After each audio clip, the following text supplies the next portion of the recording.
er svo sjúklega stressaður fyrir hönd dóttur minnar. Já. Ég var að segja hana Tínu áðan, konuna mína, að sko áður en maður eignast börn, þá er maður bara sjúklega kvíðinn og stressaður við sjálfum sér. En svo þegar maður komið krakka og unglinga og svona dótt, þá einhvern veginn hverfur það og maður er bara einhvern veginn stressaður fyrir hönd barnanna sinna. Yfirfærir bara. Ha? Yfirfærir bara. Ógeðslega skrítið. Tengir við það? Nei. Ekki þannig, sko. Þú ert ennþá bara sjálfhverfur. Er það svo að segja? Nei, ég er að segja það að þarna, þú veist, þetta samhengi sem að þú ert að tala um, þetta akademíska samhengi hefur aldrei stressað mig. Ég verð ekki stressaður fyrir próf. Nei, en ef barnið þitt verður stressað fyrir próf, þá fer sásöka líka með hennar, hann bara svona eminator bara inn í mig. Og ég tek við þessu og ég þarf annarkvæmt að hleypa þessu einhvern veginn í gegn eða prósessa þetta, eða ég bara fer sjálfur í taugaáfall, sko. Þú er bara að læra að setja mörkunar. Það bara hringi í sponsorinn. Já, mitt. Heyrðu, en allavega, úr þessum nótum, þá ætla ég að byrja. Þarna, sem sagt verið sæl og velkomin í Alkastið sem er í boði þvottahús Samsteypunar. En þvottahúsið, það er í boði núna, Betri daga. Við erum semst að skipta, þetta er ennþá sömu aðilar, en við erum semst farin úr gott CBD yfir í semst móðurina sem er Betri dagar og þeir selja semst vítamín og fæðubótarefni í hæðsta gæðaflokki. Og við ætlum að enda hérna í kvöld á að fara hérna yfir svona produkt sem er svona produkt vikunar. Í kvöld erum við með sérstakann gest, en það er hún Valgerður Guðsteinsdóttir sem er eina atvinnukonan í hnefaleikum á Íslandi í dag. Velkomin Valgerður. Takk fyrir. Og takk fyrir að koma. Takk fyrir að hafa mig. Við fylgjum þessu bara svona hægt og rólega, en við höfum alveg fara svona til hliðar, en svo getum við svona komið tilbaka og haldið áfram. En hver er Valgerður og hvernig endar ég skrifa hérna maður, en ég ætla kannski umorða þetta, þá gerir ég ráð fyrir kona sem atvinnumanneskja í boxi. Hvað segirðu, hver er ég? Já. Þú sagðir það, atvinnukona í boxi. Það er svona, það er svolítið fyndin spurninga þegar maður hugsa alltaf sjálfan sig einhverju svona identity, einhverju svona. Og ég hef alltaf verið boxerinn og hundamanneskjan og allt þetta. Lengi? Þetta er múin lengi þessu? Já. Manst eftir fyrsta skiptinu sem þú settir á því boxhanska? Ég veit hvernig það var. Hvenær? Já. Hvenær var það? En það var þegar ég var í menntaskóla, ég var líklega 19 ára, 18-19. Byrjaði sérst að fara á námskeið, bara eitthvað boxnámskeið, random, í Hafnarfirði. Og ég og félagi minn, eða vinur minn, við munum ekki hvort okkar dró hvort. Hvað er þetta langt síðan? Ég var að reikna það. Svona cirka? Þetta er 19 ár. Já, sliðis. En hvað, varstu þá búin að vera einhver svona boxnöttari fyrir það? Eitthvað með einhverja hetjur á streganum og eitthvað fylgjast með einhverjum, þú veist, fylgjast með Tyson eða Prince Naseem eða Roy Jones? Nei. Ekkert? Nei. Ég vissi voða lítið um box. Fór bara að prófa því og Og ekkert búin að vera í eitthvað svona bardaíþróttum eða svona kontaktíþróttum? Nei, ég var í fótbolta þegar ég var 8 ára eða eitthvað. Og svo bara ekkert þangað til að við prófum þetta saman og ég tók eitthvað námskeið og var að æfa í 1,5 ár cirka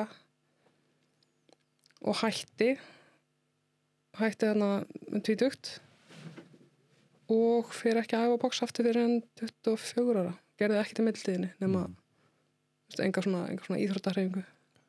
Og þú veist, kemur þetta bara svona ekkert eitthvað bara brjálaðingur úr miðbænum eitthvað alltaf að slást um helgar eða eitthvað vandræðabarn úr fellunum eða... Ég er bara úr Vesturbæ Kópavog og opaslega verndað gott barn. Er það ekki Hamraborgin? Fyrir mér. Nei, hún er þarna fyrir ofan. Hún er þarna fyrir ofan, það er nú fyrir alveg. Hún er hjá Þingólfsskóla og Vesturbæluginni. Já, en þú veist, þú nálgast boxið svona út frá svona frekar svona á svona heilbrigðum forsendum, sem bara líkams, þetta er bara svona líkamsrækt og hreyfing og... Ég held ég að fundið þarna eitthvað sem að allt í einu bara smett passaði við mig og við fann einhverja útrás og það hafði greinilega hæfileika þannig að Hvar útrásin? Hún er þetta að færa eitthvað kraft sem safnast fyrir í þér, þetta að færa hann í annan líkama, hvort sé púði eða önnur manneskja, þetta eitthvað svona útlósun á einhverju orku eða hvað þetta? Já, ég held að það sé bara vel orðað hér. Þetta er einhver orkulósun á tilfinningum sem maður ekki að losa einhvern veginn öðruvísi.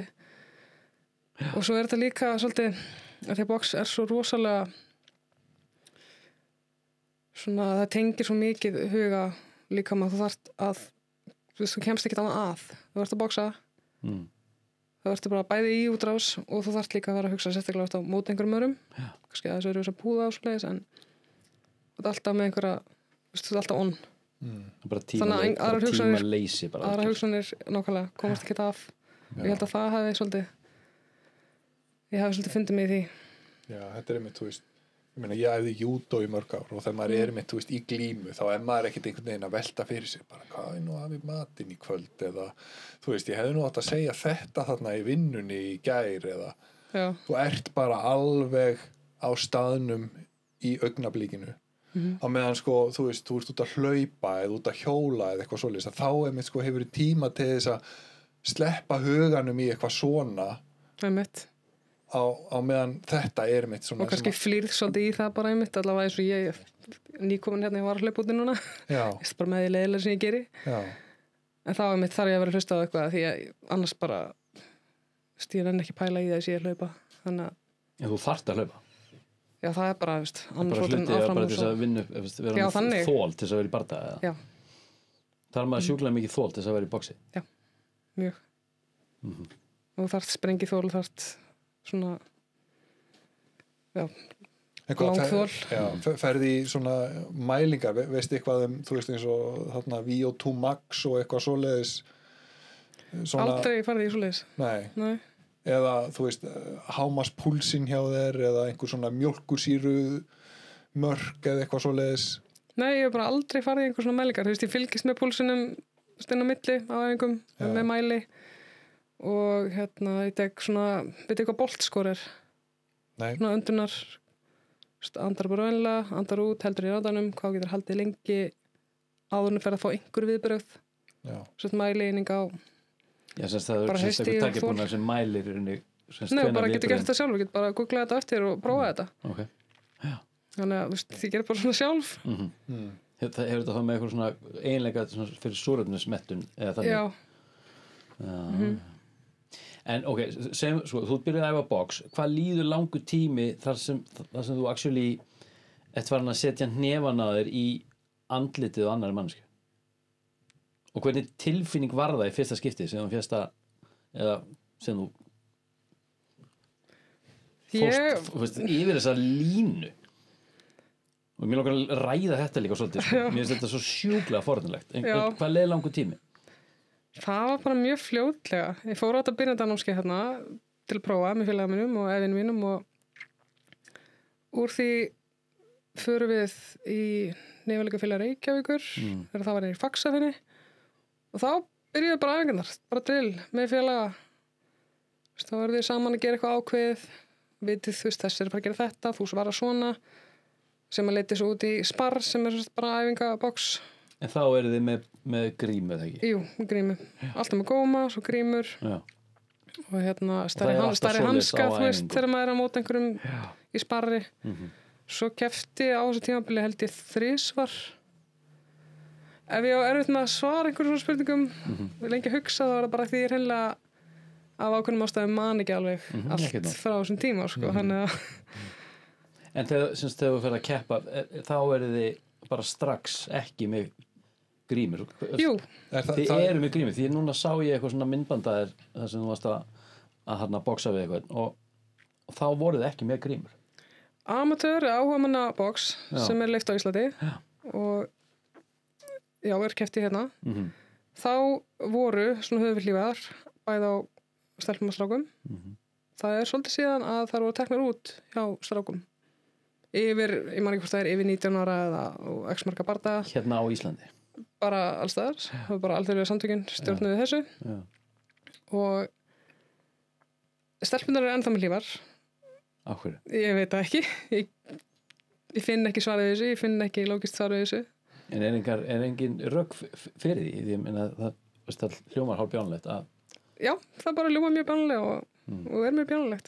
Það er ekkert sloknaða. En sem þegar þú tvann að keppa sem atvinnumannskja, þá eru ekki hlífar. Nei, og svo í atvinnumennsku þá ertu með þinnri hanska, eða minni hanska og engar hlífar.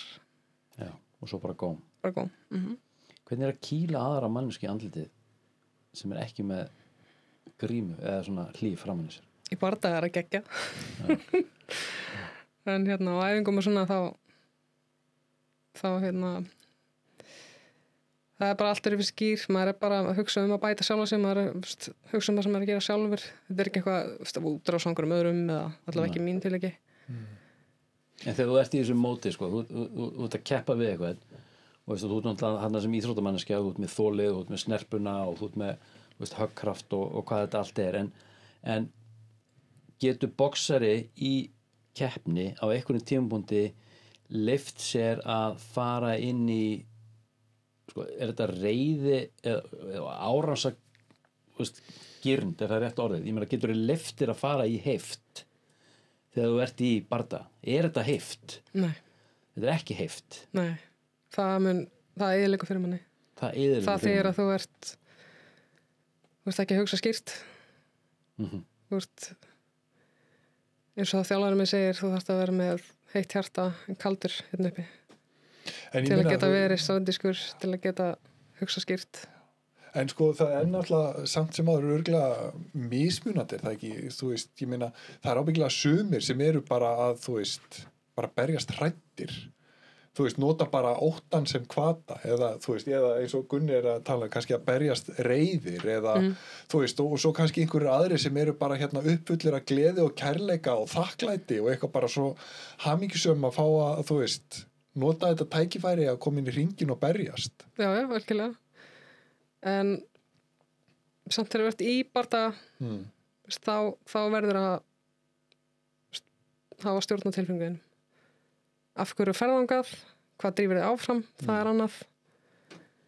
En að missa sig í reiði eða pirring eða einhver svona heift, það er líka bara fyrir þér.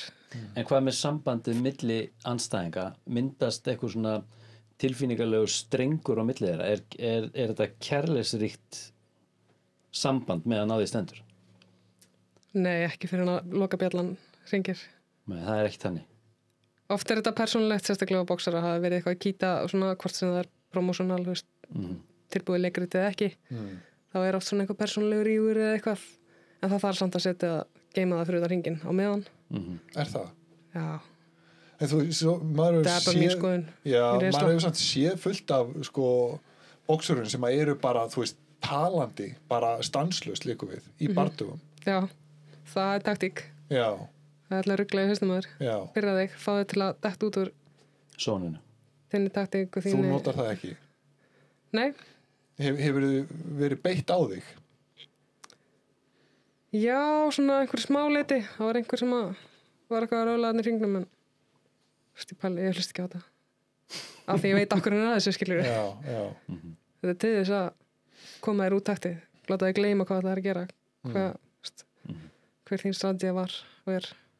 Ég las í fréttum bara held ég í gæri að fyrradag. Það var það var breskur boxari sem að lést í barda. Lásuðu þetta? Nei. Þetta var bara í fréttum held ég í fyrradag. Þetta var hans fyrsta boxkeppni, segir maður boxkeppni, hvað segir maður? Boxbardagi. Þetta var hans fyrsti bardagi sem atvinnumaður.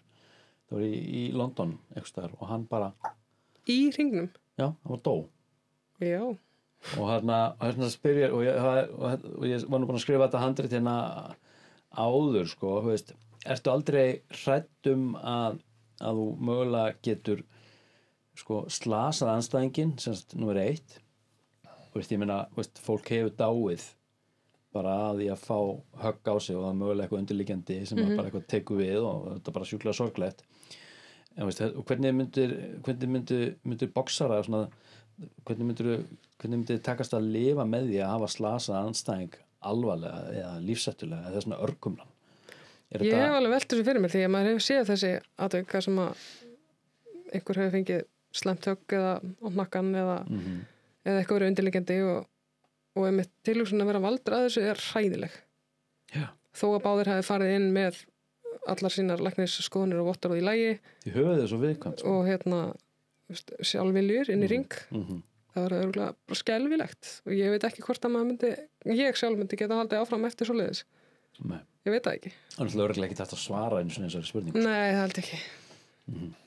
En já. En hefur þessi hugsun komið upp? Ertu aldrei í rauninni smeyk þegar þú ert að láta vaða? Nei. Það er bara lag góð. Ekki með hann. Þetta er sport sem maður þarf að bera virkilega virðingu fyrir. Það hugsa vel um þig, undirbúið mjög vel, verja þig nú, bara öll þessi æfing sem fer í þessa korter, hálftíma, 40 mínúna bardaga er til þess að verja þig, fara sem best út úr. Hvað er þetta langar lótur? Herri, hjá stelpunum, þá er það 2 mínútur í professional. Já. En 3 mínútur hjá kallmönnum.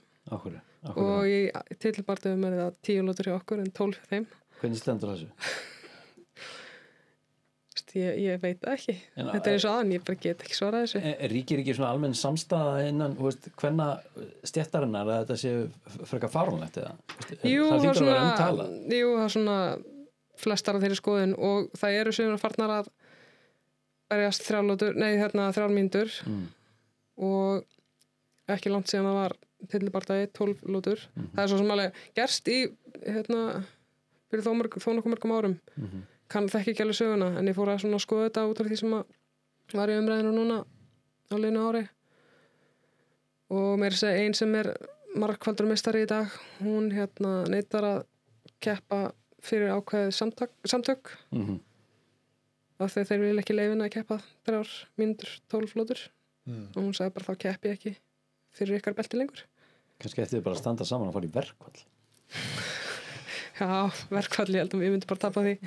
En ég meina, þú veist, kvennabox sem slíkt, ég meina, hversu lengi hefur þetta verið svona opinber íþrótt? Veistu það? Meinaru, sem konur fengi að taka þátt? Já. Ég er ekki með ártalið í hausnum. Ég veit eins og að þetta búið að vera það búið að halla mjög á bæði aðteglina sem kvennabox hefur fengið og náttúrulega peningan og allt í þessu. En þetta er í bullandi vexti. Mjög, mjög spennandi. Hérna á Íslandi það? Bara í heiminum. Bara í heiminum, já. En ég meina, nú var box bara svona almennt þar til ekki fyrir mörgum árum bara ólöglegt á Íslandi. Já. Og þannig að þetta var eitthvað óðalegt tabú eitthvað, eins og verið bara verið að leyfa eitthvað hræðilegt hérna. Einmitt. Það voru lög frá 1956. Já, ég meina, en svo var karate og taekwondo og allt annað í gangi, skilur, og glíma og judo, skilur. Já. Ég nú sé judo, þetta er bara brútal drasl, sko. Bara lemja fólk með jörðinni, ekki? Jú, basically. Það er ekki málið, já. Bara hengja það með fötunum. Akkurat. En minna, er þetta núna í dag, er þetta bara, þetta er bara orðið löglegt. Ekki atvinnuboxið, áhugamannabóksið. Já, þannig að það er verið að keppa í áhugamannabóksið á Íslandi. Já. Og svo er þá kannski eitthvað að liði eins og þú að koma inn í atvinnumennsku þá þú fann að fara út. Já, þá verði ég að fara út. Ég er með sænskt keppnisleyfi, ég get ekki haft leyfi hérðan. Þannig að þú ert með leyfi þaðan og með því getur þú keppt út um allan heim. Já. Geggjað maður. En ein hérna, sko, ég hendur sér þetta niður og ég les það bara eins og ég skrifi þetta. Svona, hvað var það rauninni bara svona ofbeldismenningu og svo leiðis. Hvernig er þetta réttlæta svona íþrótt eins og box? Það sem að 2 velþjálfaðir einstaklingar fara sjálfviljugir upp í hring. Mér finnst ég bara hafa verið að segja það. Já, sjálfviljur. Já. Stórt undirstrekað. Bara velþjálfaðir. Já. Þetta er bara eins og hvað annað sport er hættulegt. Það er áverkar og alls konar. Er ekki fólk búið að vera að boxa bara eitthvað, voru Grikkir ekki að boxa eftir bara við Akrapolis bara? Jú. Ólympíuleikum, já. Það voru allsberir. Já, það voru allsberir. Já. Það voru þeir ekki allsberir við flest. Það er reyndar. Ég er að vera að draga minn í svona nútistaklúbb því ég fer alltaf á tillanum í sánu, það er svona mikið að nútistum þar og þau fara alltaf allsberir í þarna blag. Já, það er hressandi. Myndirðu vilja fara í svona allsberbox? Myndi það meika eitthvað sens fyrir þér? Þetta Ég er held svona að myndi spurning sem var ekkert, ekki á handritinu. Ég held að þessi verða að fara í Albert Blag heldur en box, svo mikið hoppi einhverju svona alltaf Já, færast og hreyfast og Þetta eitthvað. sjúklega fyndi bara að hugsa til þess sko. En ég meina, en þið sem konur með brjóst sem eru eitthvað dinglandi undan á okkur, það er ekki eitthvað að strappa þetta dót niður. Bara í góðum írætt og topp. Já, það er bara þannig. Sumar eru með einhverju svona skeljar eða eitthvað Já. síðastundum. Já. Og svo erum við bara með svona hvað heitir þetta, svona groingard eða snára hlíf yfir mjöðamötnar og viðkoma sveiðið. Já. Já, það er ekki hjá karlmenn. Jú. Jú, Það þeir er eru líka með karlmenn. punglíf, já. Eitthvað, það er bara, er það ekki bannað að kýla fyrir neðan nafla eða hvað? Jú, mitt ekki fyrir aftan. Þú veist, þessa miðlínu hérna Já, og já, ekki fyrir neðan mitti eða nafla eða hvernig svo skilgrina, já. þannig að þið megið kýla í brjóstin okkur annari. Já. Er vont að vera kildur í brjósti? Hvort Það eru ekki bara rosa persónulegt. er verið að vera kýld í brjóstið eða magan? Magan. Já. Já. Og verra? Já. Mér persónulega finnst það ekkert óþægilegt. Já. Vist að vera kild í bringuna. En hvernig, mér langar svo, hvernig er sko, því ég hef aldrei lent í slagsmálum. Ég hef einu sinni Ekki verið heldur. Nei, ok, einmitt. En þannig að ég hef aldrei verið kildur, ég hef einu sinni verið kildur en ég hef aldrei kilt neitt. Og ég var einu sinni kildur í strætó og ég átti það algjörlega skilið. Og þarna, ég hef hagaði mér svo bjáni og alveg bara baðum þetta. Og ég var mjög sár og söktur og þarna, en hvernig er að vera kildur, bara svona alveg bara góðu höggi í andlitið, skilur og veist, maður rótast ekki og maður stendur uppi, ég meina, veist, sér þið ekki bara stjörnur, ég meina, hvernig tilfinning er þetta? Er þetta sársauki, eða er þetta ringlun, eða, veist, hvernig er þetta? Þetta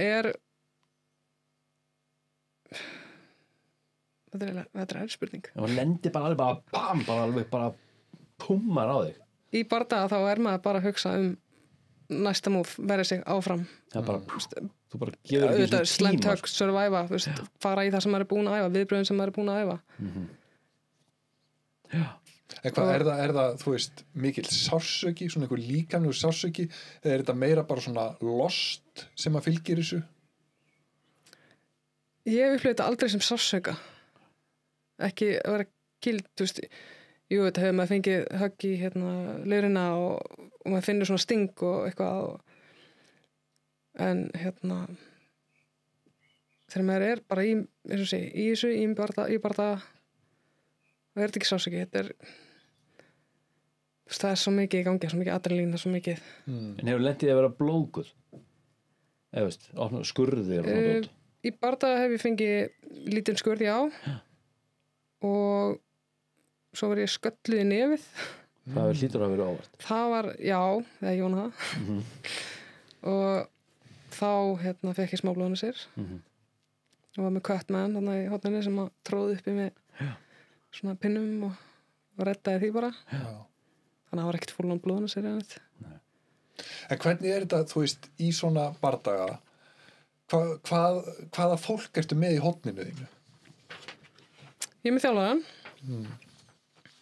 og flestu mínu bardögum á mínu ferli hefur það bara verið þannig. Bara þjálfarinn? Já. Það er allt svo nýtt og það er ekkert fjármagn til að vera að taka með sér eitthvað lið. Svo hef ég fengið svona Cutman, bara fengið að lána eða leigu það. Hvað er það? Úti.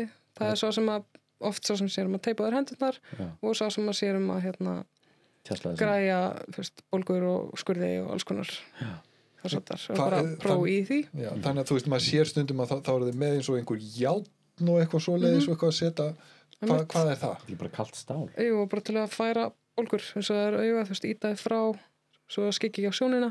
Já. Við reynum bara að þrýsta blóð í burtu. Já, nákvæmlega. Því þetta er bara innvortis blæðing, basically. Vá. Bara svona tímabundin redding. Já. Og hvað kemur fyrir að þarna að menn eru, þú veist, skornir svona viljandi?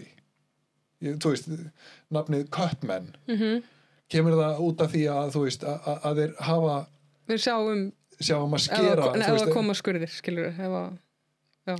þeir sjá maður lagaskurði að því að sko Akkurat. var það ekki einhverju Rocky myndi? Jú, þá þurftur að opna hann. Já, Já. að þá Já, voru hann hættur að sjá. Hleypa út Já, að þá þurftu þeir að skera hann.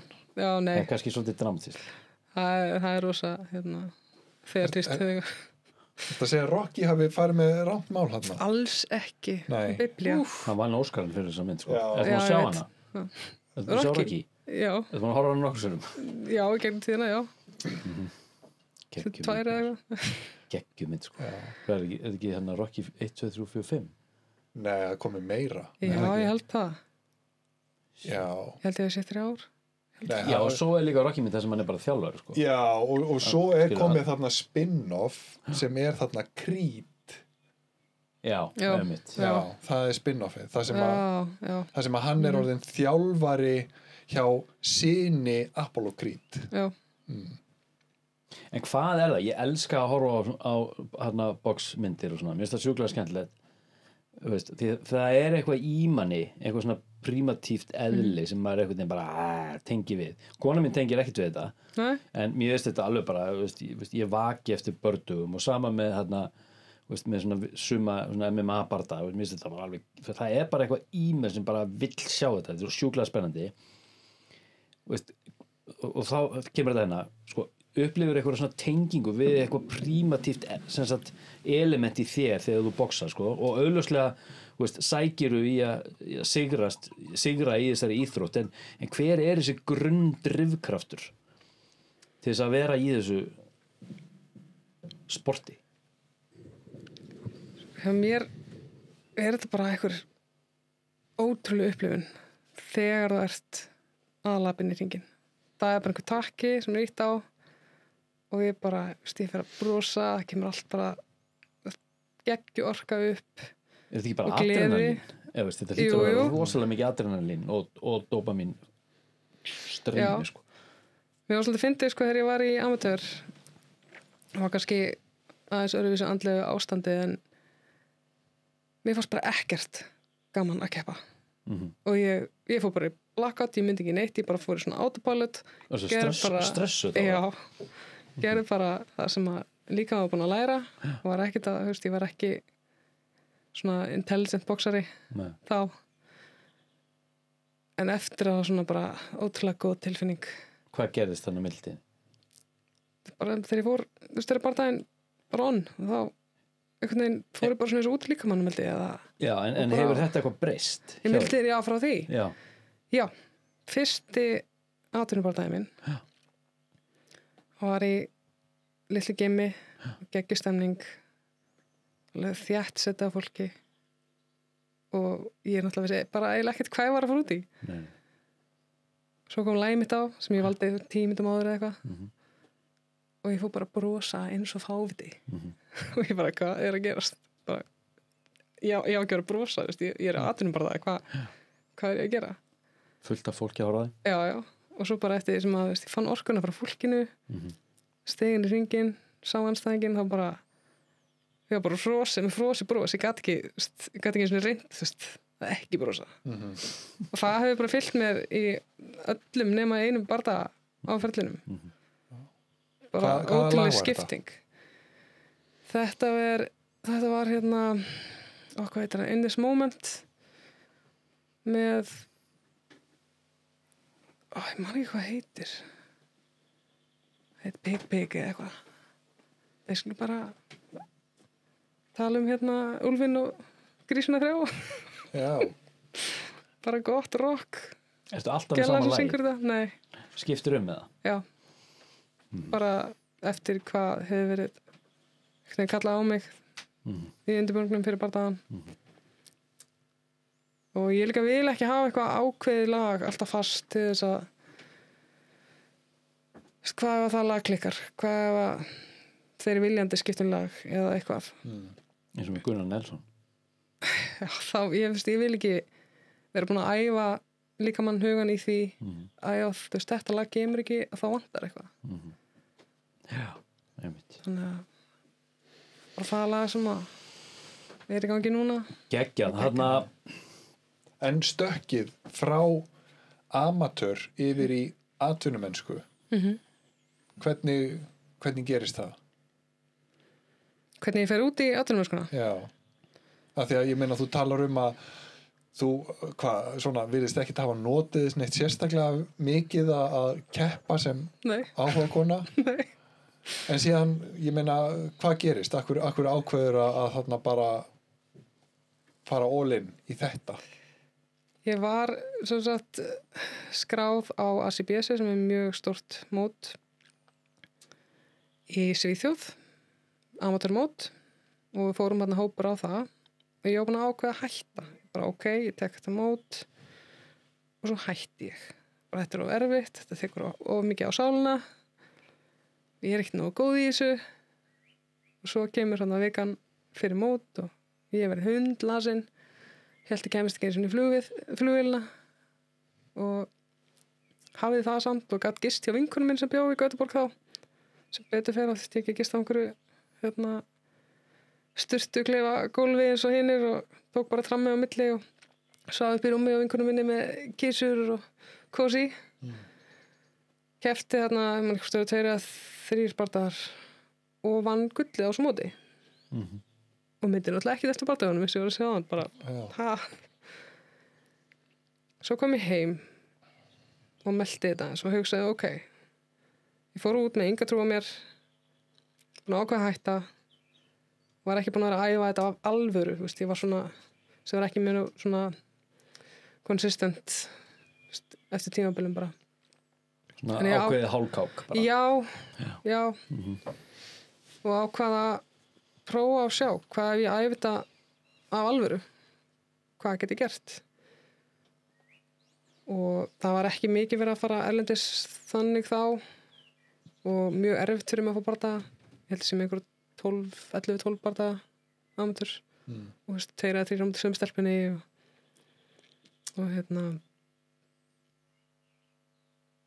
hvað var að segja? Og var það ekkert mál? Var þetta ekki meira en það að þú gast bara tekið ákvörðun og sagt bara ég ætla að verða pró? Og ég meina, þarftu ekkert að, þú veist, fá eitthvað samning eða... Jú, það var svona þjálfari minn sem á mig þá. Hann sagði við mig, ég sé í þér að þú gætir orðið pró. Og ég hafði aldrei pælt í þessu. Og ég sagði bara, þú ert eitthvað ruglegar.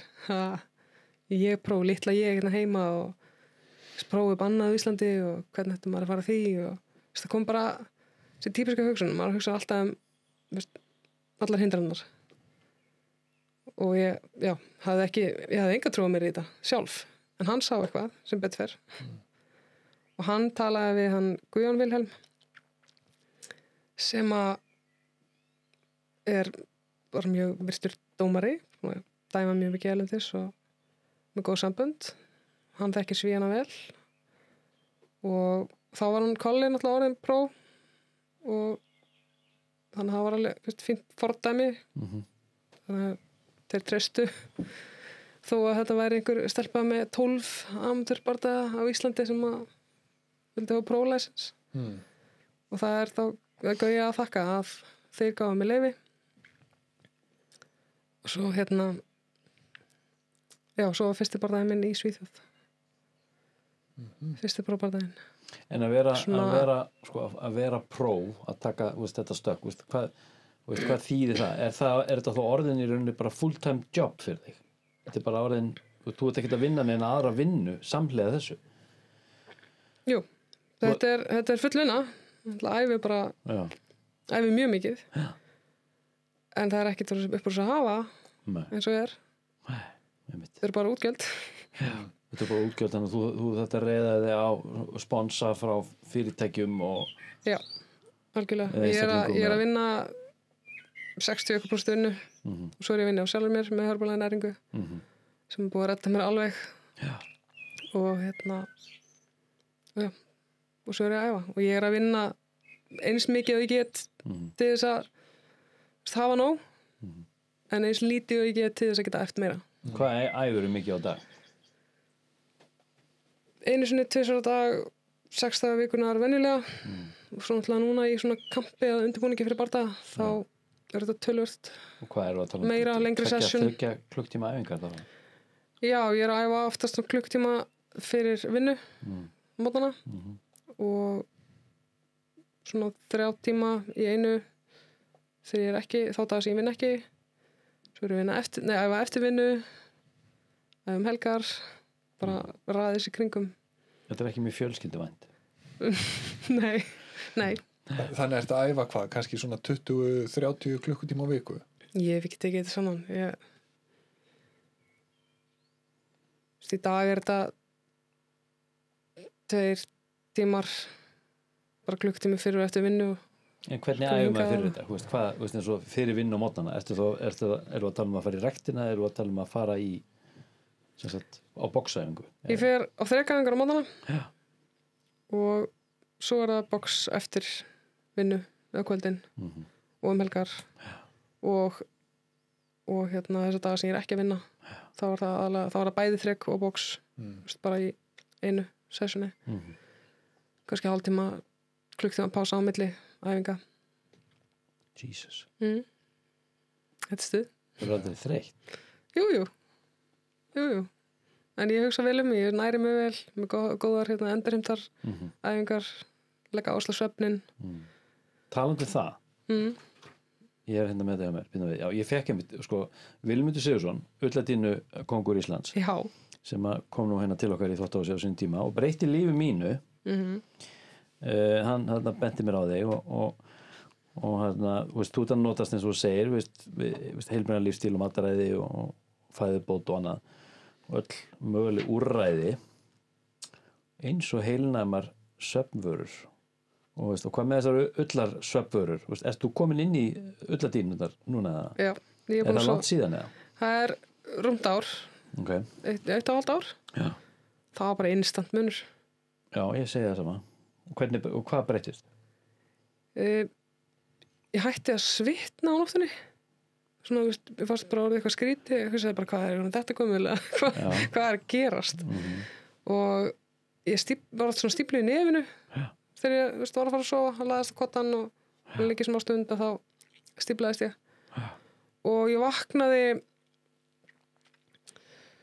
vaknaði svona það tók mig tíma að vakna tíma að fá skýrleika í kollinn það bara alveg breyttist Varstu að upplifa bólgur í líkamannum líka? Eða styrleika? Já, ég hef búin að hugsa alltaf mikið með álægið eins og á mig núna og allt síðasta ár var ég að halda mér alltaf svona 80% því að það var svolítið mikið hark að fá bardaði síðasta ár ekki með þjálfara og svona og var að æfa mikið lengi og ég hugsaði bara þetta hefði ekki gengið svona vel í fyrra, eða fyrir árið síðan áður en ég fekk alvöru dínur bara, og maður minn hann fann strax mun ég átti nú ekki vonað að hann myndi finna mun hann er góð formi og lítið af svona krankleikum og hann fann líka mun strax Ég fann strax mun það bara á fyrstu nóttu þá áttaði ég mig í rauninni að hvað búið að vera í gangi það var einmitt svona sviði í húðinni og sviti og ég var alltaf mjög styrður í liðum því ég vaknaði og það var svona, ég var með fótaóverð þetta hvarf sem sagt á fyrstu nóttu sem sagt á ulladínu og svo lendi ég núna síðustu helgi, ég var í Oslo yfir eina helgi og vorum á rosa fínu hóteli þarna í Oslo og þá sef ég á dínu sem ég ekki þekki og með einhver plastrúmföt og ég var bara í klessu alla helgina og svaf illa, sveið bara í húðinni, ég var að vakna styrður og með svona fótaóverð, leið bara illa og kom illa hvíldu tilbaka og þetta lagaðist bara, ég bara, vá, hvað mér hlakkaði til að komast í mitt eigið rúmaður þannig að þetta klálega virkar og hefur áhrif Þannig að þú ert að fara að ferðast með dínuna inn á næst Nei, það sem ég veit að fólk er að gera fólk er að ferðast með þessna sín eigin rúmföt og fólk er líka að ferðast með þeir sem eru harðastir í þessu, þeir eru að ferðast með þarna bara þolplast eða byggingaplast og er í rauninni að strengja undir lökin á sem sagt milli lags og dínu á hótelherbyggjum Ég ætla að gera það núna Fólk er alveg þannig Já, ég ætla að gera það af því ég var þarna í Kanada fer á mánudegi og bardaginn á föstudegi þannig að það eru nokkar nætur fyrir og ég er með góða leiðbeiningar frá Villa tek með mér plast, tek með mér ullar yfirdínu tek með mér ullar ferðakotta Hann er Til að setja alveg yfir. dínu fasisti, sko. Já, með rétt, ég meina, Já, já, þetta er ótrúlegt hvað þetta hefur mikið áhrif á okkur. já. Klálega. En hvernig er þá eins og þarna nóttin fyrir bardaga? Hvernig gengur þér að sofa þá? Mjög vel. Sem mjög vel. Tekur Þetta er einhver, svona- þú veist, ertu að taka einhver svefn meðöl eða eitthvað svona til þess að hjálpa þér að sofa eða sofna? Já, ég drekk alltaf, hverju kvöldi drekk ég svona safran drikk frá Herbalife og tek bætiefni með laktíum og svoleiðis frá Herbalife líka til þess að hjálpa mér að þú veist, ná betri og dýpri svefni, endurheimt og já, sofa dýpra og vakna mun skarpari. Já. Þannig að ég er með mína rútínu Mm. og hugleiði, öndrunæfingar og bara líka dreifa huganum kvöldi fyrir. Það maður er of mikið bara að búa til spennu í líkamannum og hausnum og allt. Og þá, Hvernig hugleiðir þú? misjafnt, stundum tek ég bara svona göngu hugleyslu, annarkvort með sjálfur mér eða hlusta á eitthvað, hlusta á hljóðbækur. Hugleysla þarf ekki að vera að setja sniður og omma eða Tæma hugan. nei, mitt, bara tæma hugan, já, mitt. Good luck. Ég nota svona tapping aðferð líka, EFT svona á akkupunktana og ég er búin að læra eða fara á svolítið mörg námskeið í heilun, orkuheilun, hugleyslu, allt sem ég er búin að gera síðastliðin 16 ára eða eitthvað til að hjálpa sjálfur mér. Þetta lítur að vera bara stór hluti en alltaf bara því að vera góðu boksari, sko. Já, En þú talaðir að þú hafir ekkit verið á eitthvað góðum stað andlega þarna þegar þú varst í amatörferlinum. Var þetta þá eitthvað sem að var ekki hluti af þínu lífi þá? Svona, Já. þú veist, þessi hugleiðsla og þessi nattni og þessi nákvæmni sem að þú virðist svona leggja í næringuna og hvíldina og allt þetta. já, það er bara hálflega hárétt, það var málið. Það var það sem leiddi mig út í alltaf þess að heilunar pælingar, sjálfsmenntun, námskeið.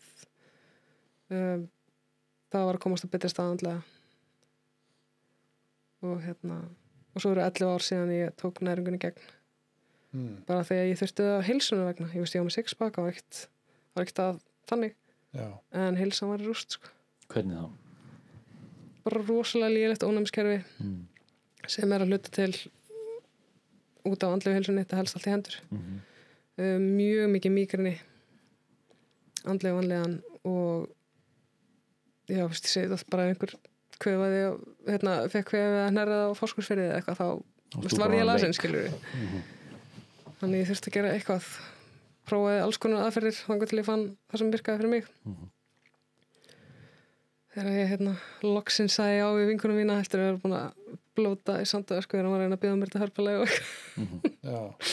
Svo vorum við saman í námi og hún sá bara hvað mér leið illa og ég treysti henni, þannig ég ákvað að prófa sem betur fer. Man heyrir nú ekki mikið af þessu hörpalæfi núna svona síðustu ár. Það ekki? Nei, ég gerði það ekki. Þetta var náttúrulega alveg hjút sinna fyrir nokkuð mörgum árum síðan.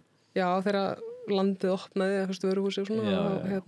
En er þetta ennþá stórt? Já, verður alveg stekkar og verður Og er þetta vandaða vörur? mjög. Það er ástæðan fyrir að ég nota nær eingöngu bætiefni frá þeim. Bæði nota ég næringuna og svo nota ég náttúrulega vítaminin og íþróttalínuna af því að þetta er allt testað fáránlega vel og góð vísindi að baka við þetta. Þeir eru með NSF-stimpilinn og ég vil alltaf ekki að falla á liðaprófi af því að ég keypti eitthvað sem var það er stimpil sem mjög stíft eftir sem ég er að fá hann sem við kennum vöruna fyrir það að það er nákvæmlega það sem stendur í henni, það eru réttu innansefnin og ekkert auka sem geti fetti og lyfjapróf til dæmis og framlega allt í einversmiðum ekkert smit, ekkert spæk, ekkert kjaftaði og ég vil frekar kaupa næringunum minni heldur en taka sensin á þessu því að ég fell að lyfjapróf getur bara þýtt fyrir mig langt bann, sko. Hvað, ertu prófið fyrir alla bardaga? Ekki alla.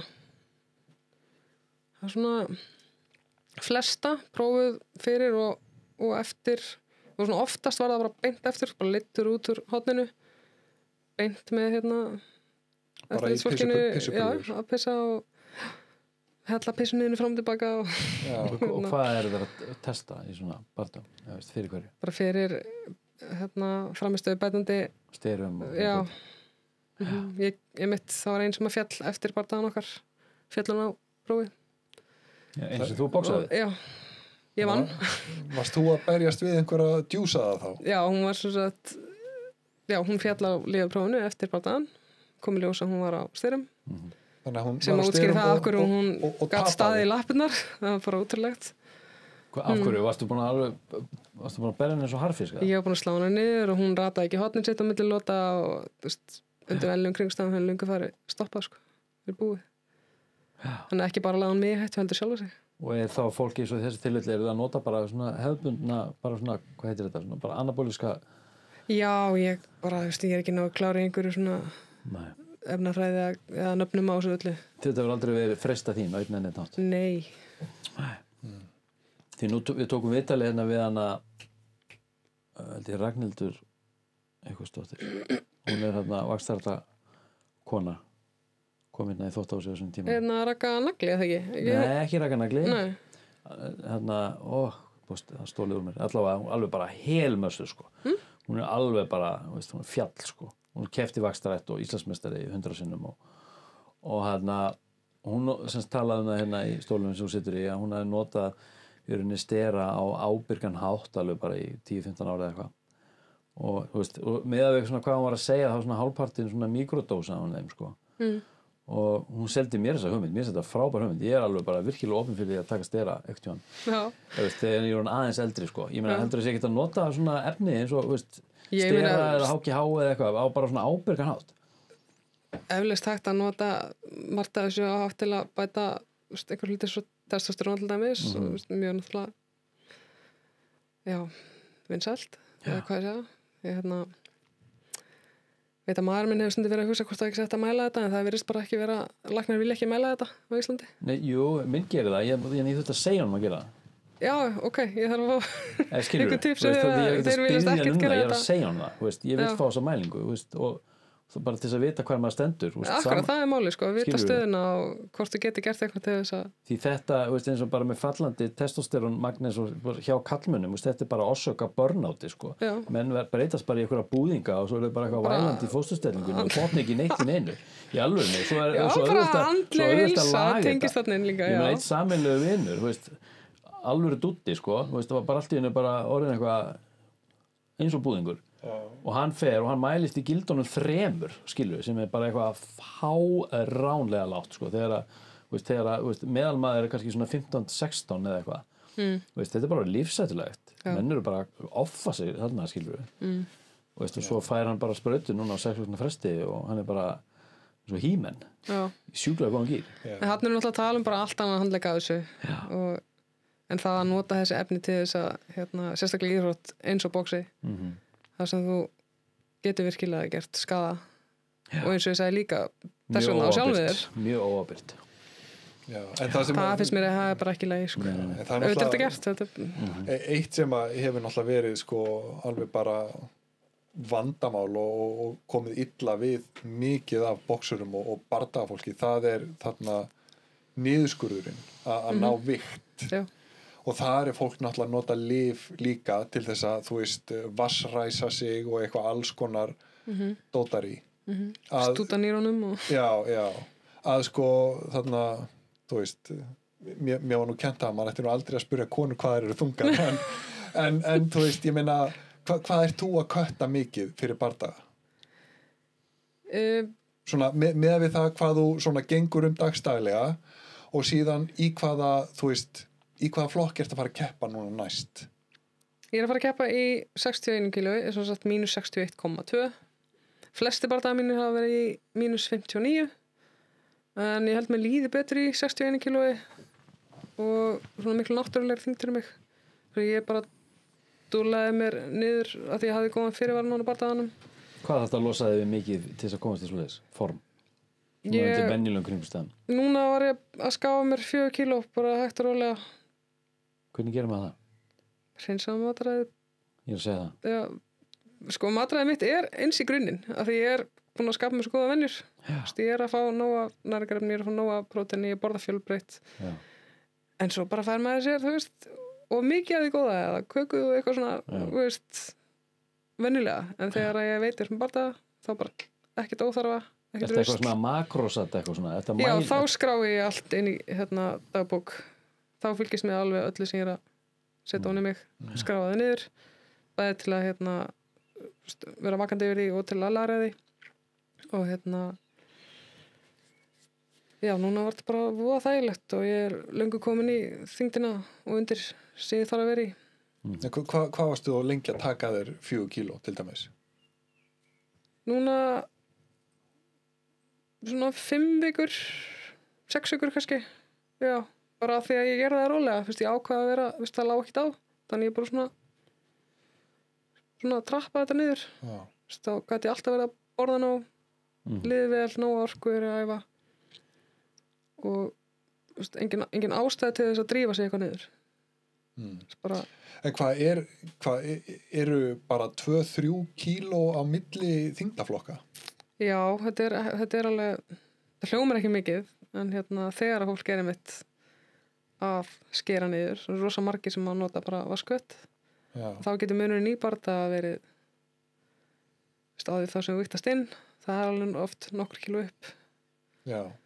Misíkt eftir bara fólki og... En af hverju sér maður stundum bara svona feita boxara? Eins og hann Tyson Fury. Þú veist, hann greiða alltaf. Ég meina, þú veist, hann lítur ekki út fyrir að vera, þú veist, heimsmeistari í boxi. Það lítur bara út eins og að dreigja út af einhverjum pub, skilur við. Já, ég meina, hann náttúrulega, þú veist, ok. Hann er bara þannig þyngd að hann þarf ekki, þú veist, hann þarf ekki að vera að spá í grammanum eða... Nei. En og svo er alltaf alveg hægt að vera hraustur, góða formi með smá utan á sér. Ég var einmitt að hugsa að ég var að hafa heimildamindum daginn, það kannski bara getur mögulega bara verið betra. Með fullt orku og líka bara eitthvað mikrið að taka á höggum eða eitthvað. Já, en samt er álagið við hvert kíló bara snénaðir og allt eða öfdórn og þungur er svakalegt. Já. Þannig að þú ert í heilbrigri þyngd, þú ert með hjartað heilbrigt, reynir á pumpuna og allt þetta skilur við. Þá skiptir einhver mál hvort með sixpack eða línur. En það er meira kúlaður með sixpack. Já, ég meina, skiptir ekki líka, er þetta ekki bara ímyndin líka? Ég meina, þeir eru bara eins og okkur ofurhetjur. Já, jú, þetta er... Ég meina, þetta er líka alveg bara showbusiness, hlýtur að vera. Já, alveg rétt, þetta er það. En, ég finn mun á mér 2 kíló til eða frá. Já. Á snerpu, á bara hvernig mér líður, hvernig ég hreyfi mig. Það því að maður alltaf komin í það þannig form að 2 kíló til eða frá breytir. En þú ert sem sagt að fara núna, það er bardaði framdann. Þannig að númer 1, hvaða bardaði þetta fara í og hvenær? Og hvað er unni veldur á þessum bardaða og segjum að þú rústir þessari mannski sem þú ert að fara að boxa við. Hvað gerist þá? Hvað veldur á hana? Er þetta eitthvað stórt eða? Já, bæði er þetta með stóru vettvangur. Já. Þetta er haldið í Edmonton í Kanada í spilavíti. Hvar þá fyrir þið? Í Edmonton í Kanada. Og þetta er nýtt box promotion, með grunnur MMA, voru stórir þar promóterar og eru svona að gera þetta svaka sjó og þetta er annað sjóið held ég í þessari seríu hjá þeim. Þetta er í beinni á UFC Fight Pass, þannig að það er með stóru vettvangur. Ég er að fara á móti stelpu sem er svona heima hetja, hún er þaðan, hún er 4-0 í þessu, hún er heimsmeistari í Muay Thai og er með svona gott lið á baka sig og líka bara boxið mjög flott þarna á þessum slóðum. Og þeir veit náttúrulega ekkert hver þeir eru að vona, sko. Þetta er mjög spennandi. Fyrir mig að vinna hann að barða mun skjóta mér upp bæði heimslistan, hún er sérst númer 19, ég er ekki búin að tekka hvað ég er stödd núna. Þú ætlar að fokkinu Ég ætla að rústa. Jöfnir Ég er alltaf búin að eiga mjög góðan undirbúning og ég er líka mjög vel. Ertu örugg með þig? Ertu alveg bara Ég er örugg með það sem ég er búin að æfa það sem ég er að fara að gera á mína strategíu, já. og þú ætlar bara að standa En hvernig er þetta, þú veist, eins og ok, þú veist greinilega við hverja þú ert að fara að berjast. Já. Og ert eitthvað búin að vera stúdera hana persónlega? Ég er búin að horfa á bardaðanir. Já. Mér er slétt saman allt Instagram, myndbönd og sjó og allt þetta sem hægt að láta líta vel út fyrir hvert sem er. Ég er búin að horfa á bardaðan hennar. Þjálfari minn er búin að stúdera hana og það er allt sem ég get gert. Ég er að fókusa það sem að ég ætla að gera. Já. Verður þetta sýnt inn á Íslandi? Er þetta horfaðögnin? Já, bara hérna á UFC Fight Pass streaminu, stöðinu eða networkinu. En ég meina hversu mikilvægt er það fyrir þig að sko þannig að þekkja andstæðingin og þú veist, og ert þú þá að fara inn í þennan barda eitthvað, þú veist, með einhverja öðruvísi strategíu en seinasta bardaga? Ertu með eitthvað tricks fyrir þennan bardaga sem að, þú veist, þú er ekki notað áður eða sérði eitthvað, já, ég sé þessa glöfu í vörninni hjá henni eða eitthvað svoleiðis? Já, ég er búin að vera að æfa þrek síðan í nóvember. Það er eitthvað sem ég gat ekki mikið gert áður þegar skrokkurinn var ekki nógu góður og ég fór bara í þjálfun hjá honum Jóhanni í Mjölni, hjálpaði mér beitingun og alltaf og styrkja og svo hlutöldum voru svo léleg og svo náttúrulega er búin að vera hjá honum Óskari í nuti stíft núna í 1,5 ár. Sterkasta nuttar Íslands. Já, og besta. Sem að skiptir sköpum. Hugsa rosalega vel um mig. Þannig að það að vera búin að styrkjast enn meira því ég er með náttúrulegan kraft. Nú er ég búin að styrkja mig og nú er ég með þjálfara líka sem að miðar allt þrek að því að gera mig betri í boxi. Og við erum búin að vera að vinna í því sem ég þurft að laga. Mínum sem sagt, því sem ég gætt bætt mig í. Það kemur mjög gott öryggi. Já, að því að síðan er sko, þú veist, boxarar eins og Roy Jones Jr. Ég meina, hefur eitthvað fylgst með þessum köllum svona í seinni tíð eftir að þú komst inn í sportið? Já, ég er búin að horfa sko meira og meira á box. Ég var svo mikið bara aðeins einhvern veginn fyrir sjálf mig vissi ekki alveg bara hreint út sagt hvað ég var að gera. Ég var bara á einhverju ferðalagi fyrir mig, sjá hvað ég kemist langt, sjá hvað ég geti styrkt sjálfa mig, vaxið í gegnum þetta. Og svo núna síðustu misseri þá er ég farin að pæla meira í að læra af barndöfum, læra af öðrum bóksurum. Já, því að þú veist, það eru náttúrulega svona, þú veist, bóksarar sem eru bara algjörlega með sinn stíl, að þú veist, maður geti séð bara skuggamynd af þeim hreyfa sig og það bara eitthvað, þú veist, það fer ekkert á milli mála bara eitthvað, já, þetta er Tyson, sko. Já, mitt Tyson. Þú séð bara eitthvað, þú veist, bara hvernig hann hreyfi sig og þú veist, hvaða höggum hann er að beita og eitthvað svoleiðis. Að þarna, þú veist, þinn stíl, þú veist, er það eitthvað sem að þú gefur upp svona, þú veist, hvað er hvað er uppáhaldshöggið þitt? Þú veist, svona killerinn þinn. Ég er með góða yfirhundra hægri. Já. Ég er svona náttúrulega bara pressubóksari. Svona hálfgerður trukkur, pitbull. Já. Nú er ég bara orðin gáfari pressubóksari. Þá meina ég í hringnum. Þú bara heldur bara áfram. Já. Það er bara eitthvað sem hefur alltaf verið náttúrulegt í mér. Þú fokkar hann bara. Aldrei verið, þú veist, hræddu að bara vaðinn en nú er ég farin að gera það skynsamlegar. Hvernig gerir maður það skynsamlegar? Hvað meinar með því? Það er svolítið tengist því sem ég var að tala um í byrjun með það að þú ert og heitur í hausnum, ert að fara inn með einhver reiði eða pyrring eða eitthvað þannig er ekki að hugsa og láta ekki líka ginna því inn í maður er alltaf að reyna að leggja gildur fyrir hinn bóksarann og vera meðvitað um það. Hvernig gerir maður það? Leggja gildur? Dregur hann inn í þitt bóks, reynir að fá hann inn í þinn stíl? Já, þína starftíu. Og þú er búin að mastera hann? Hanna? Þú er búin að mastera stílinn og hún er komin bara hála nýs. Já, algjörlega. Eins og hann sagði sjálfur á einhver sem postaði á Instagram hérna, einn af prómotorunum að ég væri komin to spoil the party Einmitt. og ég held að hann hafi ekki alveg vitað að hann var að segja nákvæmlega það sem var að fara að gerast Já, en til þess að geta að dreyja inn í einhverju svona gildru þá þáttu að hafa einhverju svona yfirhönd sko. Þetta er bara eins og að spila póker eða eitthvað þú Já. þetta, í rauninni eða skák, alltaf vera líka bóks þú skák, þetta platana í rauninni sko. já feik og hérna einmitt þetta sem þú talaði um á hann að vera að rífa kjaft í hringnum og þetta er allt gert að trufla anstæðingin fáum til að office game, bara gleyma því sem hann ætlaði að gera Já. En hvað gerist þegar þú vinnur þetta fight? Hvað getur gerst þá? Það mun bara opna fleiri og stærri tækifæri fyrir mig. Því hún er nú með hvað? Það er ekki 19? Jú, 19. Og heimsvísu Heimslistanum í hérna okkar þyngdarflokki. og þá þú basically bara komið þangað? Ég veit ekki alveg hvernig þetta reiknaði út. Nei. En hérna ég myndi skjótast upp sem gefur mig fleiri tækifæri. Kemst ég í betri stöðu líka. Samningsstöðu, betri tækifæri.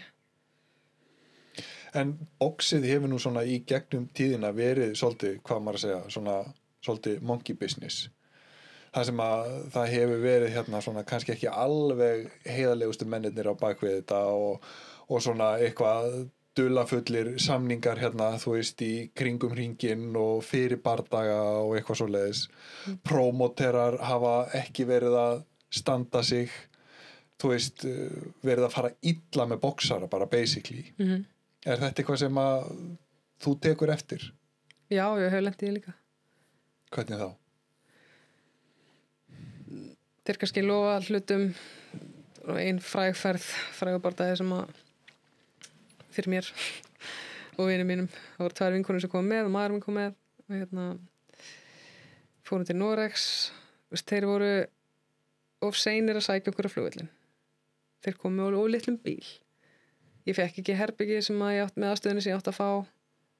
Flugið lenti mjög nálægt við vigtunartíma á sama degi.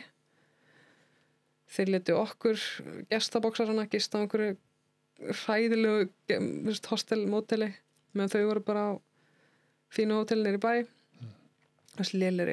Lélegur matur þar sem við vorum í staðin fyrir að því að þetta var lentum svo nálægt vigtunartíma þá ætlaði ég að fá bað til að fara í til að losa síðustu grömmin.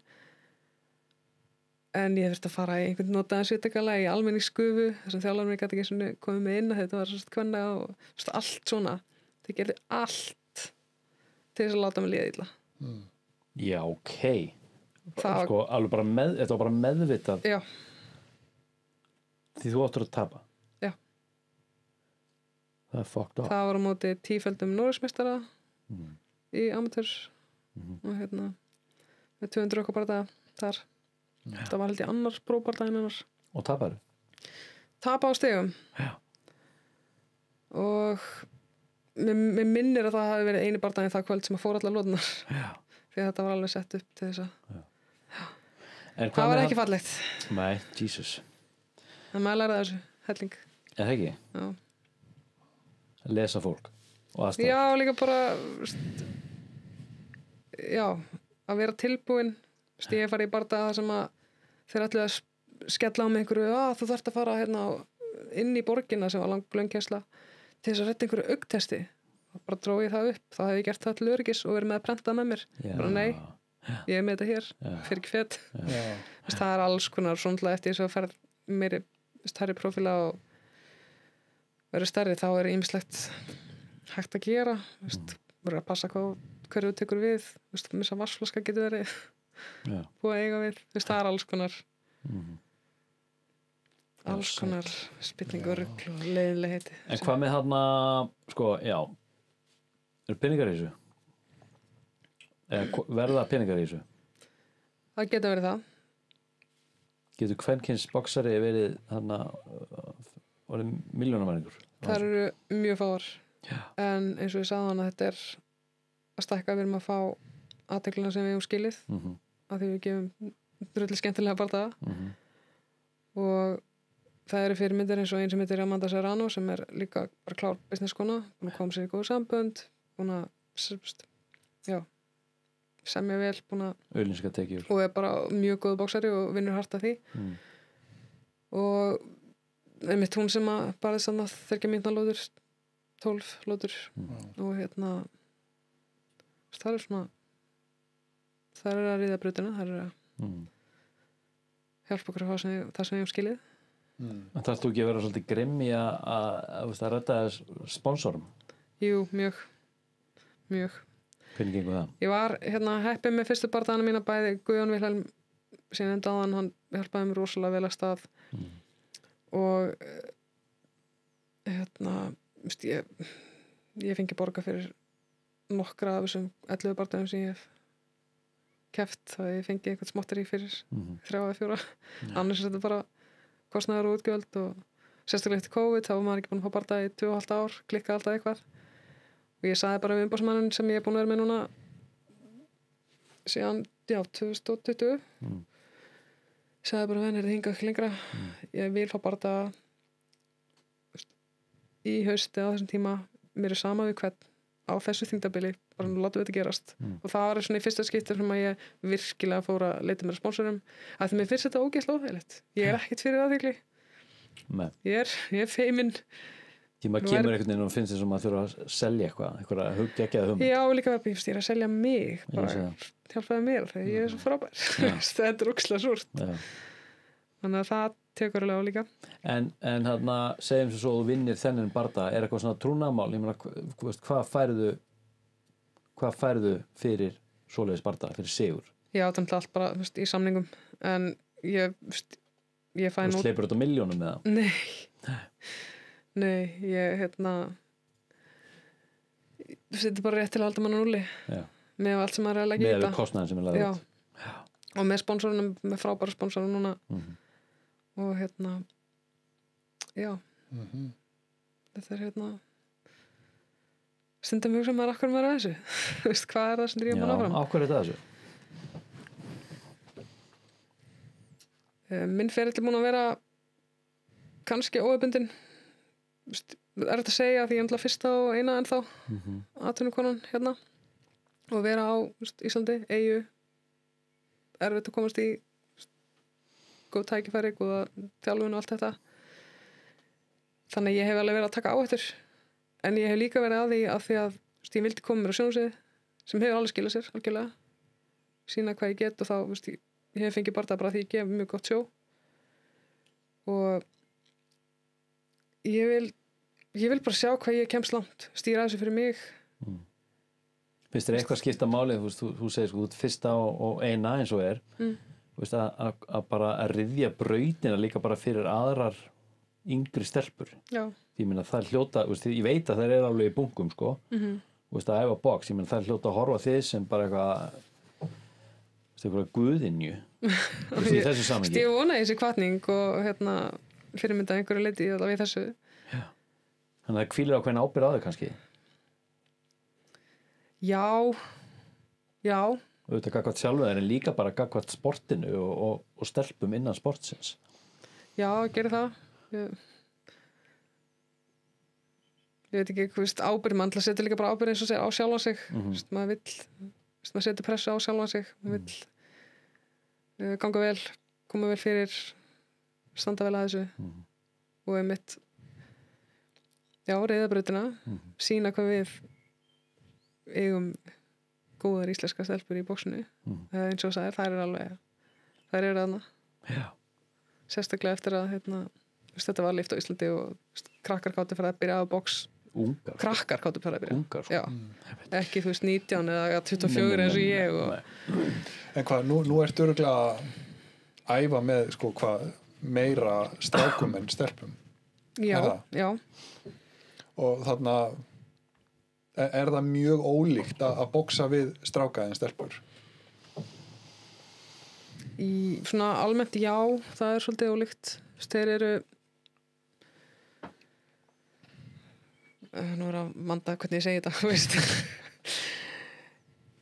strákar eru oft aggressífari, sneggri kannski sérstaklega að því nú er ekki segja þetta bara út frá minni reynslu því ég er stelpa, ég er kona það eru mjög margir strák sem eiga erfitt með að vinna með ytterlega með að sparri með stelpu, sérstaklega hún er góð það fer rosalega ég er góð þannig að ég tala kannski ekki alveg hlutlist þetta Nei, við erum út frá ekki að því, biðja um skilur. það Nei, heldur. fattarðu. Við erum að biðja en ég hef líka alveg, þú veist, spara á móti stelpum sem að missa sér í skapinu og allt það er ekki það, en hérna Það er líka þetta en eins og viðhorf. það takið þetta alvarlegar margir einhvern veginn sem jákvætt En eða það við er sem þá- svona hlétræðari eða Já, passa samri eins og ég var sjálf, þú veist, mér varst ókslega vant að vera meiða fólk, ég held alltaf rosalega aftur af mér þegar ég var að spara. Þegar þið eru að sparra, eru þið þá að kýla í andlit líka? Já, Þannig að ertu að sparra líka alveg með gaurum ég er eiginlega bara við stráka. og þeir eru að kýla því líka í andlitið. Já. Því að veist, við erum oft þetta svona, heyrir oft svona þetta viðhorf sko, veist, einhvern veginn, veist, kallmaður má berja kallmann en hann má aldrei berja konu, dæmi sko, en svo horfi ég á stelpur, veist, eins og þig og tölningur bara sýsti mína, veist, hún er bara sterkari en ég, hún getur pakkað mig saman, skilur, og veist, þú myndir taka mig bara og veist, slá mig í rót með einu höggi sko, ég meina, á þetta er þetta ekki bara eitthvað úreld? Jú, er þetta ekki bara svona þetta etikett á milli kynjana, hvernig strákar eru aldrei upp, hvernig stelpur eru aldrei upp.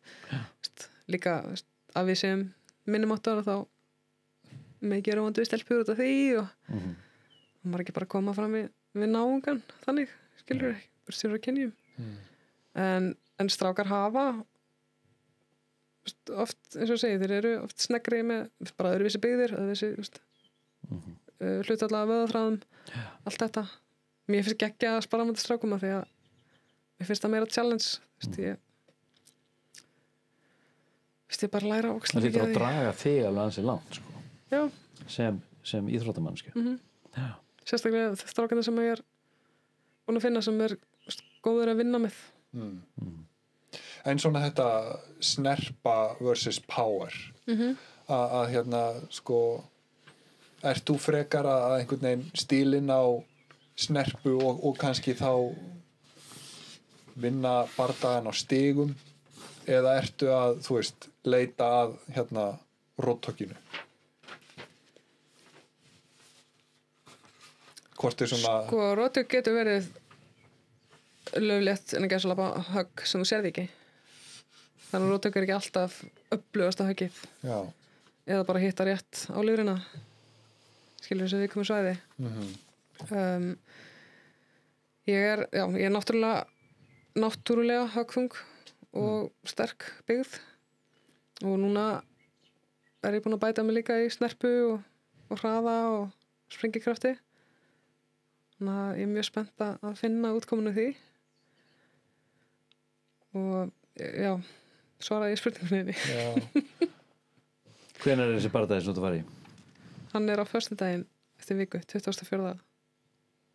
Maí. Já. Mike, er þetta ekki komið út fyrir það? Já. Gekkja maður. Heyrðu, ég er hérna bara með, ég held þessi bara með eitthvað eitt hérna í viðbót sko. Það er eitt. Þarna ertu að þarna eitthvað fylgjast með pólitíkinni, hérna þessum yfirvofandi forsetakosningum. Rosa lítið. Smá. Já, sko, ég ætla eiginlega bara að filma baka það. Ég er í fightcamp og þá, veist, er ég bara svona eins og hestur með blinders með, veist. Sko, ég er bara að spá. Og mætti velja einn af forsetaframbíðandunum, hvern sem er, til þess að boksa við. Til þess að berja. Hvern myndirðu velja? Ég var í geðveitt til að fara og hérna, með Ásdísi Rán í hringinn og ég held að vera ógeðslega gaman. Ég okkur báðum. Já. Ég held að við báðum ekki á nei. Vissirðu það að við buðum Ásdísi Rán til að koma í viðtal? Já. Það var eiginlega smá vesen. Já. Nú? Því að sko, hún hefði þurft að senda manneskju hérna fyrst í stúdíu til þess að taka út aðstæðunar. Því lýsingin þarf að vera rétt sko. Já. Skiptir allt máli. Því að hún Það er ekki, sko, vil ekki frambarlega. hvernig orðaði hann þetta? Já. Já, þú ert ekki að díla við neitt plebba, þú ert að díla við drottninguna. Þetta sagði um mig. Já. Hún er ekki. Þetta er rétt attitúti. Þannig að ég bara, já, heyrðu, við bara heyrjumst bara seinna. En heyrðu, en hvað er missionið? Hvað er þetta 5 ár? Hvað ertu? Heimsmeistari. Heimsmeistari? Hell yeah. En hvað, þetta er alls konar fyrirtæki, er það ekki? Það er eitthvað VAFBA, VAFBF, IBA, eitthvað. Já, það eru svona 5 stærstu samtökin eins og, þú veist, öll þessi belti sem við séum þessi grænu, rauðu, svörtu sem sér ráða utan á fólk. Er þetta ekki Það bara eru svona stærstu samtökin, já. svona, og það er raun og veru bara fyrirtæki í kringum hvert belti Mitt. og hvað, ert þú bara að ert að stefna á eitthvað eitt belti frekar en annað eða Ég held að Vafbi sé, græna belti sé alltaf svona það sem að boxar að sjá, þú veist, strax fyrir sér. já, Já. Ég sé bara eitt ef ekki fleiri af þessum beltum. og Mittið. í hvaða en þetta world ranking sem að þú ert að tala tekur það til greina sko Alla þyngdarflokka. nei, öll þessi samtök Já. og alla bardaga innan allra samtaka Já, og svo eru þau líka með sín rankings, þú veist, Og það er mismunandi ranking eftir þyngdarflokkum, gerir ráð fyrir. Já, bara skipta til þyngdarflokkum, já. Áttu þú eftir að halda þér hérna eða áttu eftir að byggja þið upp og verða alveg hellur Meinarðu í þyngd? Í þyngd? Já. Ég ætla að halda mig hérna, eða, veist, eins og ég sé í dag, ég er búin að breyta aðeins samsetningunni. Svo segi ég hugsa mig líði betur í 60 heldur en 59, en hver veit. Þú myndir aldrei fara eitthvað mikið ofan það. Ég fór í plus 66 flokk. Ég kefti honum öllu heldur. Ég var ekki þar. Fekk tækifæri með viku fyrir að vera að keppa við stelpu á O Arena á Wembley. Í 3 einhverjum þyngdarflokkum var og það var bara tækifæri sem ég gæti ekki sleppt. Hvernig fór það? Það hún vann á stigum. Þetta er stelpa sem er með Ólympíugull, hún er öðluð af bresku konungsfjölskyldunni fyrir bóksið sitt, hún er búin að alast upp í þessu. En þú klárar allar og var að lótur og koma stóðst til mínus hafnar. 75 með eitthvað. En þú klárar allar lótur og stóðst til hafnar. Já, og meira að segja þetta er mjög slæmum kringstæðum. Ég var með tannrótabólgu. Já, Jesus. Og Býtu með tannrótabólgu 3 þyngdarflokkum smá saga, sko. viku fyrirvara Ekki með þjálfara. ekki með þjálfara með mér, já. Wow. Og þurfti að redda öllum medicals, öllum læknavotturum prófum og mjög stífum prófum fyrir akkurat þennan barða. Það var sett live á Sky Sports. Ég var co-main event og allt stressi yfir bara upp eitthvað sem að ég vissi ekki af, einhverju svona tannrótar vesenni. Þannig ég var bara fjórföldi framann og áður þú stekst inn í hringinn. En ég fekk alveg að vilja hugsa með það núti, ég hafði séns til að hætta við alveg fram að síðustu stundu. Ég tók ákvörðum bara út frá mér, ég er ekki að segja ég myndi mæla með að fólk gerir þetta, en ég þekki mig, og sýklarlegin voru að virka vel. Ég var fann að geta borða smá. En svo sigraðir með brotin þumar síðast. Já. Braust hann í barðanum? Ekki síðast, það var Það var fyrr. Já, það var fyrsti bardaginn eftir þetta COVID-pásu þarna. Búin að hafa mikið fyrir að láta hann bara að verða vel líka, fá sponsora. Já. Og braut svo liðin í sundur í fyrstu lót. Og keftir og sigraðir. Hélst áfram. Já. Auðvitað. Já. Það var sárt. Alltaf kýla sig, þetta var sárt. Já, og svo tók ég líka eftir í lokin, sko, þegar dómarinn lyfti hendina upp og tekur hann einhvern veginn bara utan hendina næstu í. Já. Brotna hendina. Þetta er í fyrst skipti sem að mér langaði ekki að hann lyfti upp hendina. Oh my god. Svo þurfti hann alveg að klippa utan að mér teipið alltaf og læknir á staðnum að því að það er alltaf læknir sem fylgist með og læknir skoðun eftir á allt þetta. Og hann eitthvað svona, ég byrja að bólun upp og hann kippir þessu eitthvað, það segir það farið úr lið en farið samt í röntgen, segir hann. Og þá var þetta brotið. Og ég fer bara leiðilendi á Íslandi, þá var þetta bara allt í sundur. Jesus. Heyrðu, en þú ætlar ekki að vera eitthvað ómerkileg með þig eftir 5 ára eða þú ert orðin heimsmeistari, þú kemur aftur hingað, eða ekki? Jú, það ætlar að vera nátt, mást ekki. You gotta know your roots, þú eru að vita hvað þú byrja, sko. Ég kem úr bílskurnum. Já. Heyrðu, geggjað, ertu með eitthvað lokaorð?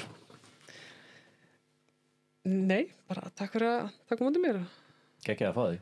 Ég veit að Arnór með eina spurningu handa er í lokin. Já, það er, en sko, svo er náttúrulega bara, þú veist, við þurfum bara tune in þá bara 24. Já, líklega eftir miðnætti. Ég er ekki búin að fá dagskrána hvernig þetta en það 6 tíma munur. Svona. Já. En verður þetta allt í lagi? Þetta verður ekki. Þetta Þetta verður meira en betra. Þetta verður aðeins. Flottasta svaða sem ég fengi. Já.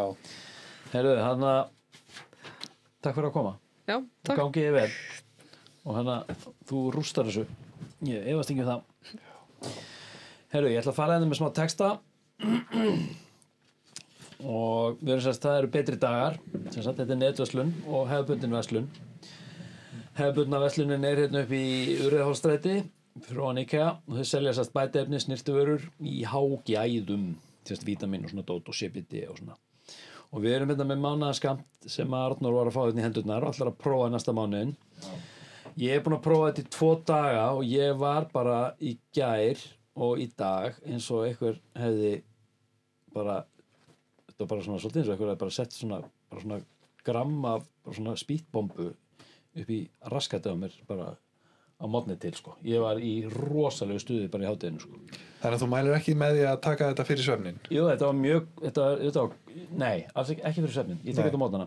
Ekki fast þetta maður, þetta er alveg, ég var ekki viss hvað þetta var í stílar eða ég var næstíð búinn að poppa þessum stæðstu upp, sko. Þetta var svo sjúklega stórt. Ég vildi bara eitthvað að dýpþróta þessa töflu, sko.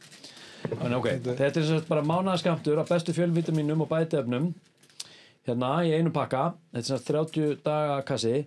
Þessi bætiefnapakki stúdfullar öllum helstu næringarefnum sem við þurfum á að halda, frábært til að styrkja öll helstu kerfi líkamans. Margir nenni ekki að taka margar tegundir bætiefna og mismunandi glösum en í þessu tilviki eru í pakkanum 30 litli pokar með daglegumskammti og öllu helsta dótinu.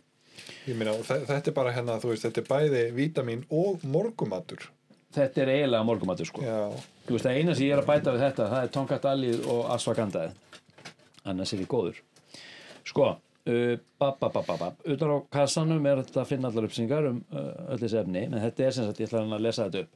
Þetta er ubiquinol sem er gott fyrir hjartað og í raun bætiefni sem við ættum helst að taka alla daga.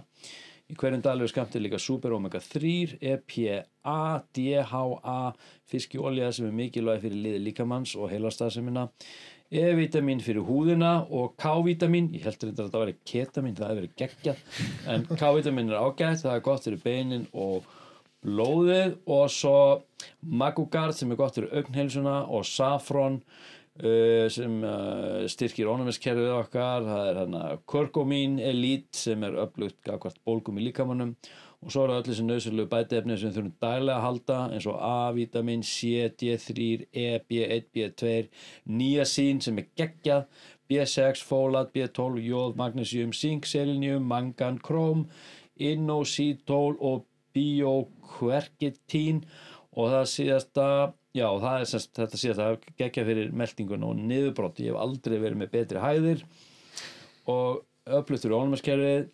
Ég veit náttúrulega ekki það því það var frábært fyrir og þú færð þennan kassa í verslunni betri dagar, annarkot upp í Urriðahólsstræti 24 í Garðabæ eða á vefsíðunni betri dagar og þvottahúsið er sem sagt afsláttarkóði sem þið getið nota bæði í vefverslun og í raunheimum sem gefur ykkur 15% afslátt af öllum vörum betri daga eða allavega öllum vörum sem ekki þegar eru á afslætti. Og svo viljum við hérna í Alkasti þvottahússins mæla með að þið farið inn á heimasíðu betri dag og skoðu úrvalið, gerir það bara, það er næs og ég vil líka minna ykkur á að subscriba eða followa á streymisveitum eins og YouTube og Spotify en svo má líka finna Alkastið eða þvottahúsið, það er undir Spotify þá er þetta þvottahúsið Alkastið Bitches og Instagram og Facebook. Já. Og þá er það komið. Takk fyrir okkur. Já. Takk.